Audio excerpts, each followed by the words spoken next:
Regardez le prix de ce processeur, c'est incroyable. Vous voyez là, il y a marqué 2 plus 1 offert. Des promotions comme celle-ci, on le trouve assez régulièrement dans les grandes surfaces ou sur les sites de vente en ligne. Et c'est parfois difficile de faire la différence entre une vraie promo et une fausse bonne affaire.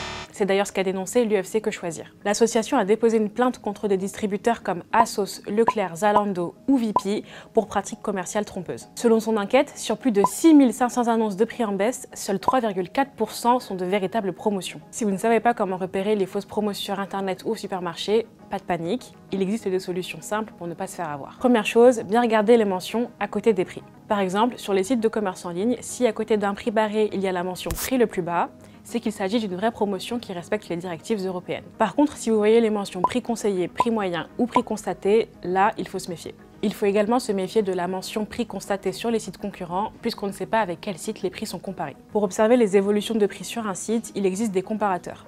En fait, ils permettent de s'assurer que le prix d'un produit n'a pas été gonflé avant une promotion. Pour Amazon, il existe des sites comme Camel ou Keepa. Mais attention, ils ne sont pas infaillibles. Les fausses promos sont aussi présentes dans les rayons des grandes surfaces. Par exemple, au supermarché, attention aux bonnes affaires en tête de gondole. Il est possible que le produit présenté ne soit pas celui en promotion ou qu'un seul produit parmi la sélection soit en promo.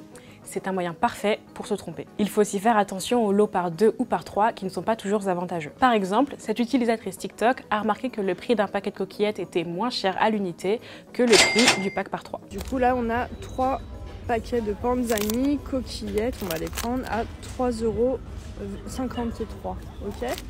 On va aller voir à l'unité combien ça fait. Donc là on se retrouve au rayon pâtes, du coup on voit bien le même paquet de pâtes à 1,16 € à l'unité, donc si on fait le calcul x 3, ça nous fait 3,48 € et non 3,53 €, donc effectivement c'est plus intéressant de les prendre à l'unité. Les formats familiaux ou XXL ne sont pas toujours non plus les bonnes affaires que l'on croit. Pour s'en assurer, mieux vaut regarder le prix au kilo ou au litre d'un produit et bien sûr prendre l'option la moins chère. Life.